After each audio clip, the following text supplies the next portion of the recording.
अच्छा नदीम भट्ट साहब, sale tax act 1990 के तहत सेल टैक्स की रिटर्न जमा करवाना किन लोगों पर वाजिब है? एक्सपोर्टर है, जैसे रिफंड लेना है, इंपोर्टर है, उनमें कोई लिमिट नहीं है, टीयर 1 वाले हैं, कुछ यूटिलिटी बिल्स की बेस पे हैं, कॉटेज इंडस्ट्री अगर नहीं है तो एक पूरी एक लिस्ट है जिसमें लोगों को सेल टैक्स में रजिस्टर्ड होना जो है वो लाजमी हो जाता है। सेक्शन 14 और 26 के साथ फिर वो अपनी रिटर्न्स फाइल करेंगे और रूल्स के साथ मिला के देखेंगे तो सारी चीजें आपके सामने आ जाएंगी। दो कैटेगरीज को लाजमी नहीं है, एक टीयर 2 वाले यानी जो टीयर 1 में रिटेलर नहीं आते और एक कॉटेज इंडस्ट्री में जो फॉल कर गया, ये दो कैटेगरीज को सेल टैक्स में रजिस्टर्ड होना लाजमी नहीं है। बाकी अगर किसी की एक्टिविटी है नहीं, जैसे सैलरीड पर्सन है, प्रॉपर्टी इनकम अगर आ जाती है, फर्ज कर लेता हूँ मैं, तो उस सूरत में फिर अभी उन्होंने प्रॉपर्टी इनकम पे भी लगाया, आपको पता कमर्शियल प्रॉपर्टीज के रेंट पे, उस पे एक लिटिगेशन अभी शुरू होने लगी है। वो लिस्ट है जिसमें लोगों को रजिस्टर्ड होना सेल टैक्स एक्ट में लाजमी हो जाता है। अच्छा, सेल टैक्स एक्ट 1990 के तहत जो इसमें रजिस्टर्ड पर्सन है उनको क्या फायदा है? फायदे काफी हैं। मसलन अगर आप रजिस्टर्ड हो जाती हैं तो आप इनपुट टैक्स क्लेम कर सकते हैं, आउटपुट आप चार्ज कर सकते हैं। इनपुट की वजह से सारा शोर है, रिफंड की वजह से तो सारा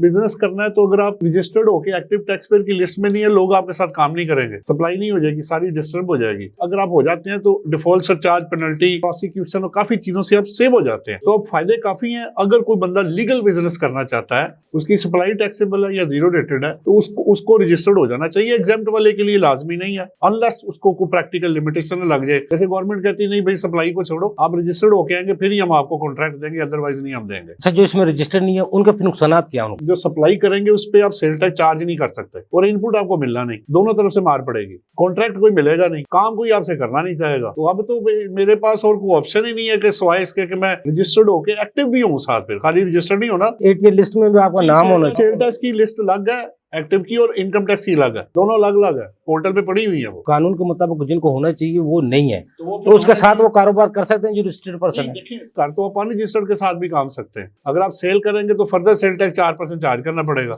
अगर आप परचेज करेंगे अनरजिस्टर्ड से तो इनपुट नहीं, आपको होना ही नहीं, उसमें मिलना ही नहीं है उसका, तो नुकसान हो जाएगा ना फिर आपका। फिर एक और भी मसला है, इनकम टैक्स में अगर आपकी सेल परचेज वेरीफाइबल नहीं होगी, एक बात हो रही है, अनरजिस्टर्ड को करके तो आपने कर दिया। अच्छा, सेल टैक्स में सबसे ज्यादा लोग बर्बाद हुए इनपुट ना मिलने की वजह। इनपुट पूरा ऑर्डिनेंस, पूरा जो एक्ट है ना आपका, वो सर्कुलेट ही इसके गिर्द करता है इनपुट के। सेक्शन 8 है, 9 है, 73 है और 3rd शेड्यूल है आपका, 5th शेड्यूल है, एग्जेम्प्ट आपका 6th शेड्यूल है। बात ये है सारा लो अराउंड इनपुट ही घूम रहा है। इसका भी एक सजेशन है, अगर आपको लगता है कि इनपुट में लोग अनड्यू बेनिफिट उठा रहे हैं तो आपको मैं पिछले 8 साल से तो मैं यही कह रहा हूँ, सेल टैक्स का रिफंड लेना आसान है कि या इनकम टैक्स का रिफंड लेना आसान है? इनकम टैक्स का आसान है जी। सेल टैक्स में जो जीरो रेटेड वाले उनका आ जाता है ऑटोमेटिक, दूसरे बंदों के लिए वो फास्टर में चला जाता है। जो दूसरे लोग हैं वो अप्लाई करके रिफंड की एप्लीकेशन दे के, डॉक्यूमेंट्स लगा के, वेरीफाई करा के, जैसे इनकम टैक्स में एक एप्लीकेशन जाती है, इधर भी उसी तरह ही है। एप्लीकेशन देंगे, डॉक्यूमेंट्स देंगे, वेरिफिकेशन होगी, फिर आपको रिफंड मिलेगा। पर साहब, ये सेल टैक्स की जो रिटर्न है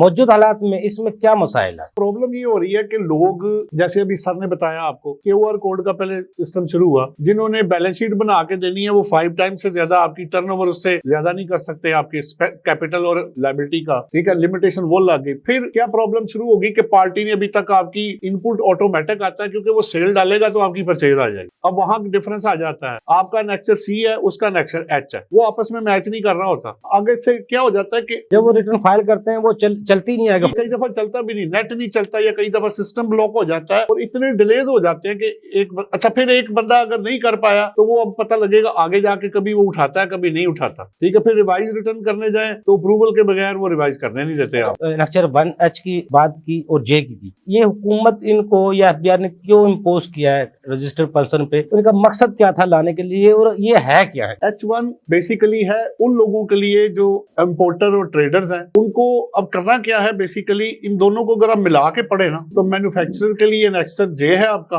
और ट्रेडर्स और अदरवाइज जो आपके लोग हैं वो आएंगे H1 के अंदर। अब एक्चुअली इन दोनों को अगर आप सम अप करें, इन शॉर्ट बात करें, बेसिकली उन्होंने आपकी ट्रेडिंग और मैन्युफैक्चरिंग की जो रेसिपी है वो उन्होंने आपसे ले ली। पहला आपका ओपनिंग स्टॉक है, फिर आपने परचेज जो प्रोडक्शन की वो आ जाएगी, अगर H1 है तो परचेज है, अगर J है तो आपका वो प्रोडक्शन आ जाएगी। फिर आगे इशूड या सोल्ड है, और एंड का जो बैलेंस है क्लोजिंग स्टॉक है आपका। 2 लफ्जों में समझा दिया, हमारे व्यूवर जो देख रहे हैं उनको तो 10 लाख यूनिट है ओपनिंग आपके, 20 लाख आपने और परचेज किए, आपके पास 30 लाख हो गया, उसमें से आपने फर्ज करें 29 लाख आपने इशू कर दिया है, तो 1 लाख क्लोजिंग आपके पास बच जाएगा। ये क्वांटिटेटिव रिकंसिलिएशन है। इनकी अब अमाउंट्स अंदर आएंगी, ठीक है, कितने में वो परचेज हुआ, ओपनिंग कितने पे आया, इशू कितने पे। अब होता ये है कि सेल वाला उन्होंने रिकंसाइल किया हुआ है सेल के साथ, जब वो वहां से उठाता है तो आपका क्लोजिंग स्टॉक कई दफा नेगेटिव हो जाता है, लेकिन उसको एडिट करने की फैसिलिटी उन्होंने दे दी है, अगर आप समझते हैं, क्योंकि वो देखना चाह रहे हैं वैल्यू एडिशन कितनी की हुई है। ये काफी हमारी बहस हुई थी कि जनाब अगर सारी चीजें कॉस्ट में है तो सेल पे क्यों आ रही है, आपको ग्रॉस प्रॉफिट या कुछ वो तो नहीं निकालना चाह रहे। इंटेंशन ये थी कि वो इसकी वैल्यू एडिशन चेक करना चाह रहे कि एक बंदा कितनी वैल्यू ऐड करके बेचता है। लेकिन ये being as a chartered accountant हमें तो आसान लगता है, जो लोग अकाउंट्स नहीं मेंटेन करते ना उनके लिए बड़ी प्रॉब्लम हुई है। अब ये H1 का और जे का जो रिटर्न है सेल टैक्स, उसमें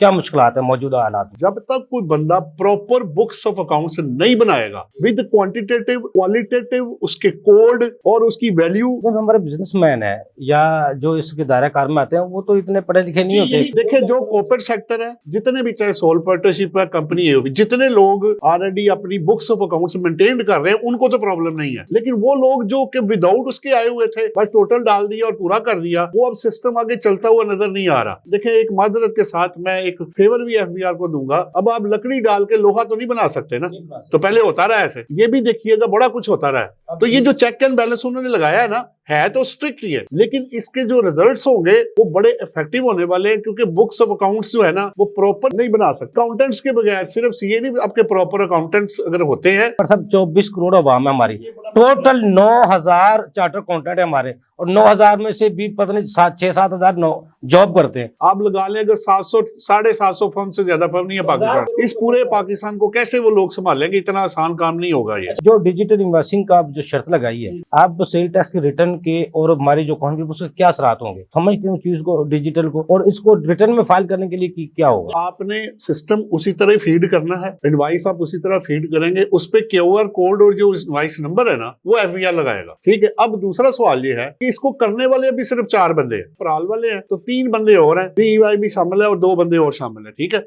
अब 4 बंदे प्रैक्टिकली पूरे पाकिस्तान की ई इनवाइसिंग की रजिस्ट्रेशन वो कैसे वो करेंगे, फिर वो बहुत बड़ी जिम्मेदारी है। एक और भी बात है, मैं अपने सीक्रेट्स दूसरे बंदे को क्यों बताऊं? फिर 1-2 सवाल और भी हैं। एक, प्रैक्टिकली ये पॉसिबल नहीं है, लेकिन एफबीआर आगे पार्टीज ऐड कर रहा है, नंबर 1। नंबर 2, पूरा पाकिस्तान संभालना मुश्किल है। नंबर 3, मैं अपने सीक्रेट्स उसको क्यों बताऊं?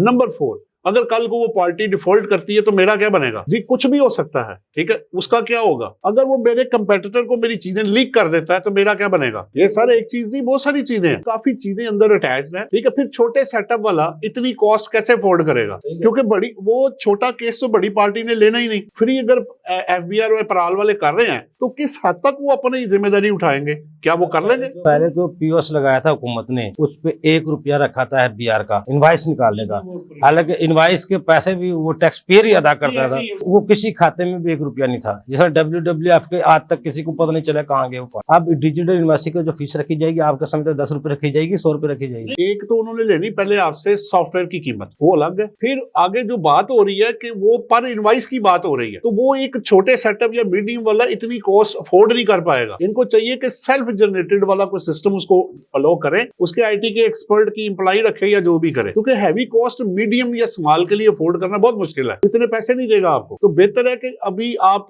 ठीक है मैं ई इनवाइसेस के खिलाफ नहीं हूं, बट इसको इम्प्लीमेंटेशन करने का तरीका जरा बेहतर हो जाना चाहिए। अच्छा नदीम भट्ट साहब, इनकम टैक्स में और सेल टैक्स में जो रजिस्टर्ड पर्सन है, जो अफराद हैं, उन पर आप फाइनेंस एक्ट 2025 के असरात आना शुरू हो गए, वो क्या है? अगर आप पिछले 5 साल का प्रोफाइल निकाल लेना बजट्स का, तो आपको 2-3 चीजें बड़ी क्लियरली नजर आएंगी। नंबर 1, एग्जम्पशंस विड्रॉ हो रही हैं। फाटा पाटा के अंदर जो सेल टैक्स की एग्जम्पशन थी वो 10% से शुरू करके तो हर साल 2% बढ़ाएंगे, वो भी उन्होंने खत्म कर दिया। फिर आप देखेंगे जो फाइनल डिस्चार्ज में केसेस थे उनको मिनिमम टैक्स के अंदर वो ले गए। फिर आपकी लिमिटेशन लग रही है कि जो बंदा कंप्लायंस करेगा, एलिजिबल पर्सन की डेफिनेशन अब आ गई है 114C के अंदर।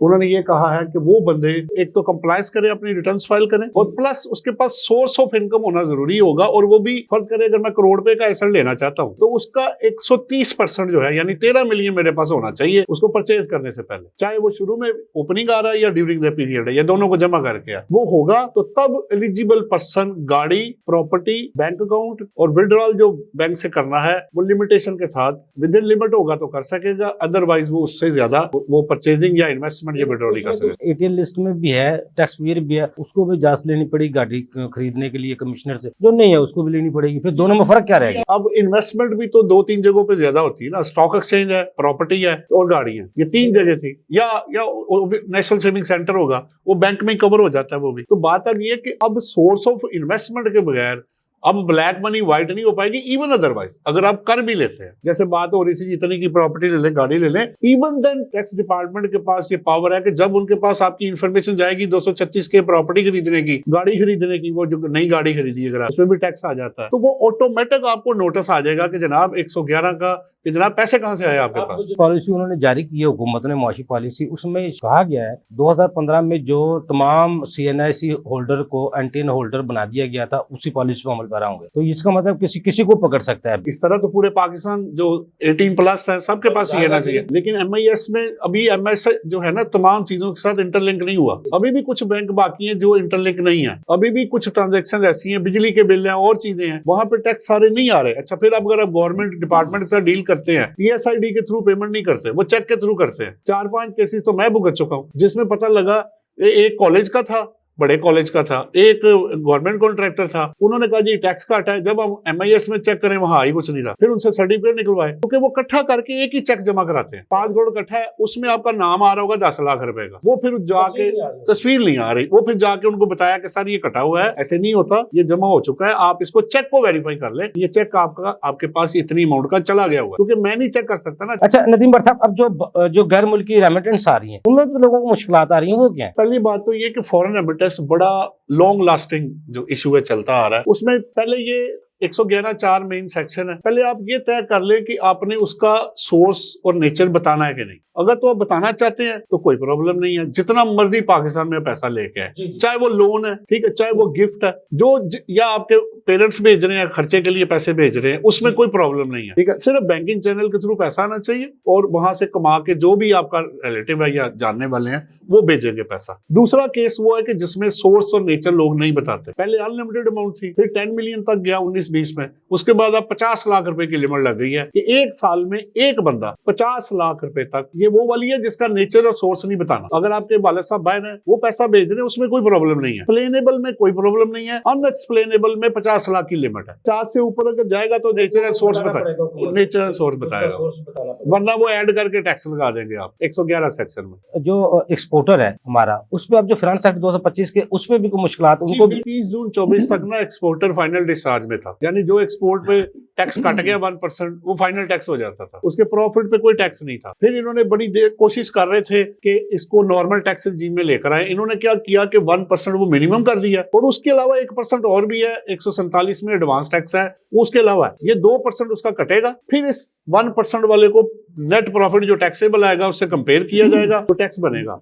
दोनों में से जो हायर होगा, फिर इसमें 113 भी आएगा मिनिमम, फिर अल्टरनेटिव कॉर्पोरेट कंपनी के केस में भी आएगा। इनमें से जो हायर होगा वो बाहर आएगा, उसमें से जो कटा होगा आपका वो 1 या 2% जो कटा हुआ है वो या अदरवाइज कटे वो आप माइनस कर सकते हैं। तो हो सकता है कि किसी केस में आपका प्रॉफिट के ऊपर टैक्स ज्यादा बन जाए और आपको फिर टैक्स जमा कराना पड़ेगा। एक्सपोर्टर को किन चीजों का ख्याल रखना होगा? देखिए, एक्सपोर्टर का सेल टैक्स में तो कोई इशू नहीं है, वो उसी तरह ही रिफंड है, वो 0 रेटेड है। जो इनकम टैक्स है, अब उसको ऑडिटेड या अनऑडिटेड अकाउंट्स लाजमी बनाने पड़ेंगे। अगर वो इन्वेस्टमेंट चेक करना चाहता है तो वो अपनी वेल्थ स्टेटमेंट नहीं फाइल कर पाएगा जब तक कैपिटल और प्रॉफिट नहीं निकालेगा, फिर रिटर्न वो फाइल नहीं कर पाएगा। मैंने क्या कहा अभी, H1 उधर से H1 और एनेक्सर J, ये बिल्कुल ये रिकंसाइल होंगे जनाब। अब अगर आपकी फैक्ट्री में FBR किसी किस्म के वेरिफिकेशन के लिए आता है विद ड्यू परमिशन और ड्यू प्रोसेस ऑफ लॉ के, तो अब आपका स्टॉक जो बुक्स में होगा वही फिजिकली होना चाहिए। ये अब डिफरेंस नहीं आएगा इसके अंदर। अगर मैच ना हुआ तो आपकी रिटर्न भी रुक जाएगी और आप ऑडिट में भी आ जाएंगे। जी, बहुत कुछ होगा, फिर इन्वेस्टिगेशन भी हो सकती है, आप ऑडिट से निकल के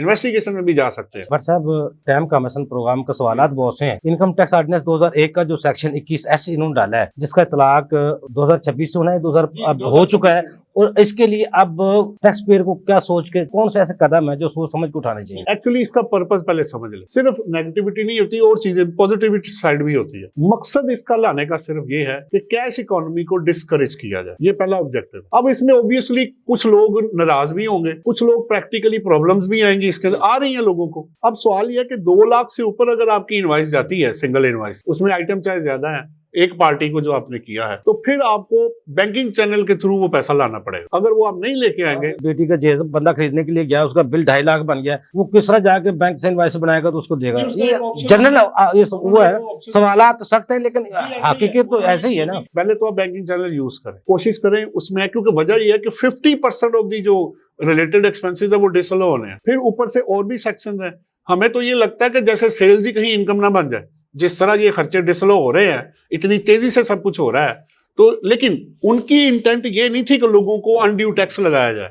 उनकी इंटेंट बड़ी क्लियर थी कि कैश इकोनॉमी को डिस्करेज करके, देखिए बाहर के मुल्क में एक टच के ऊपर सब कुछ है, मैं कंपेयर नहीं कर रहा अपने आप को, वो डेवलप्ड है। वो लोगों को अवेयरनेस भी तो देते हैं ना, वो आज से नहीं, तो उन्होंने पहले लोगों को अवेयरनेस दी, कानून को देखा कहाँ कहाँ इम्प्लीमेंट हो सकता है, एकदम तो पूरे मुल्क में नाफिज नहीं किया, पहले थोड़ा सा वो तजर्बा करते हैं, फिर उसका फैलाव थोड़ा बढ़ाते हैं, फिर उसको क्या करते हैं। कड़वा सच भी बताने लगा हूं, जैसे मैंने इनपुट का फारग कर दे, आप वो इनपुट खत्म कर दे, वैसे सिंगल डिजिट कर दे, पे आ जाए, उतना ही टैक्स आपको मिल जाएगा और सहूलत के साथ मिलेगा। पीआरए इस वक्त पहले से ज्यादा टैक्स इकट्ठा कर रहा है। मोस्ट ऑफ दी केसेस में वो इनपुट अलाउ नहीं करते, कोई लड़ाई नहीं सर, हर साल टैक्स बढ़ रहा है, ठीक है, कॉस्ट ऑफ लिविंग भी है, कस्टमर उनके क्लाइंट भी बढ़ रहे हैं, लेकिन वो पैसा कमा रहे हैं। पहली बात, उनके आप सारे मेंबर जो लोग आते हैं सेमिनार में खुद बताते हैं। अगर आपको लगता है कि यार एक चीज नहीं संभाली जा रही है, तो उसको फारग करके आप उसके सीधी तरीके पे आ जाए। अगली बात यह है जो सबसे इंपॉर्टेंट है, हम ये जितने सेमिनार सब कुछ कर रहे हैं, क्या आपको पता है ये पैसा किधर गया? आपके टोटल बजट का 45% तो मार्कअप है जनाब। हम आजाद सिर्फ फिजिकली हुए हैं, मेंटली नहीं हुए। हम आज भी गुलाम है, लोन बढ़ता जा रहा है।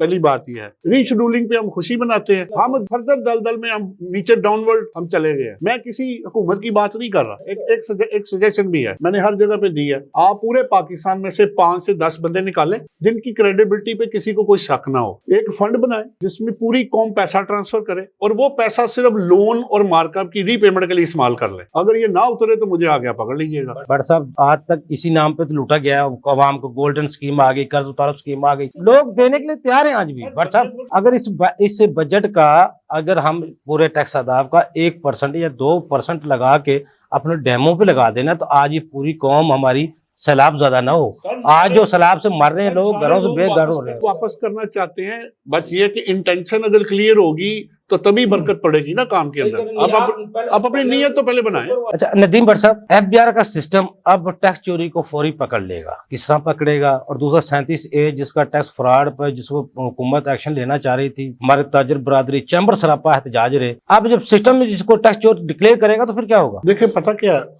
इस पे ना सुप्रीम कोर्ट तक काफी जजमेंट्स हेल्ड हो चुकी है। जब तक ड्यू प्रोसेस ऑफ लॉ पूरा नहीं होगा, उससे पहले आप किसी को चोर या इस तरह नहीं कह सकते। उसका एक सीक्वेंस होता है। पहले ओबियसली आपको अगर कोई डिफरेंस आ जाता है, फर्ज करें सेल्स में, परचेज में, फाइनेंशियल डाटा में, बैलेंस शीट में, कहीं जहां कोई फर्क आ गया, तो पहले एक नोटिस प्रॉपर इशू होगा।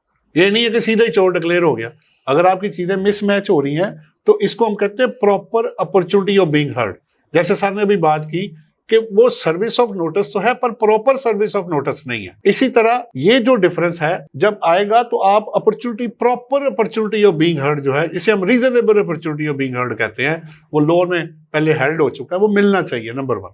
फिर आप उसकी एक्सप्लेनेशन देंगे, फिर वो उसको देखेंगे कि आया यार ये एक्सेप्टेबल है कि नहीं एक्सेप्टेबल है, ठीक है। उसके बाद जैसे अभी आपने कमेटी का जिक्र किया, बाकी चीजें हैं, तो ये ऐसे नहीं है कि एक फर्क आ गया तो आप कहेंगे जनाब आप चोर बन गए, ऐसे नहीं है। उसका ड्यू प्रोसेस जब तक नहीं होगा, लेकिन FBR तो कहेगा ये तो हमने तो नहीं कहा आपको टैक्स चोरी, तो आपको सिस्टम कह रहा है हमारा। सिस्टम चोर नहीं कह रहा, सिस्टम पहले आइडेंटिफाई करेगा, डिफरेंस को आइडेंटिफाई करेगा। जो आपकी रिटर्न में जो डिफरेंट होगा मैं एक छोटी सी मिसाल देता हूँ। अगर आप आज भी सेल टैक्स की रिटर्न फाइल करते हैं और आप इंपोर्टर हैं, तो आपकी डिक्लेयर्ड वैल्यू कुछ और है और असेस वैल्यू कुछ और है। सेल टैक्स में वैल्यू जाएगी असेस वैल्यू, इनकम टैक्स में आएगी डिक्लेयर्ड वैल्यू, तो फर्क तो यही आ गया। इसका मतलब ये नहीं है कि बंदा चोर है, आपको रिकंसिलिएशन एक बना के देनी पड़ेगी जिसका आपको पूरा मौका मिलेगा। यानी कि अब FBR पहले तो सेल टैक्स के जरिए बिन बिठाए सेल टैक्स वसूल कर लेता था, उसे हुकूमती खजाने में आ जाता था, FBR कोई मेहनत नहीं करना पड़ती थी। इसका मतलब टैक्स चोरी को पकड़ने के लिए FBI का सिस्टम ही काम करेगा, FBI के अफसरान को तो काम करने की जरूरत नहीं है। अगर आप टैक्सेशन ऑफिसर बन जाएं तो आप मैजिशियन तो अब भी नहीं है ना, आपको नहीं पता कोई बंदा टोटल आपको मुझे करके दे रहा है, वो टोटल किस हद तक ठीक है कि नहीं है। मसलन आपने 10 एक्सपेंसेस मांगे हैं, अब मुझे तो नहीं पता इसमें टैक्स इस पे काटा या नहीं काटा, ठीक है, विद होल्डिंग की अपनी स्टेटमेंट है, क्रॉस चेक मैं कैसे पकड़ सकता हूँ, ठीक है, सपोर्टिंग आपके पास है कि नहीं है, मुझे कैसे पता होगा।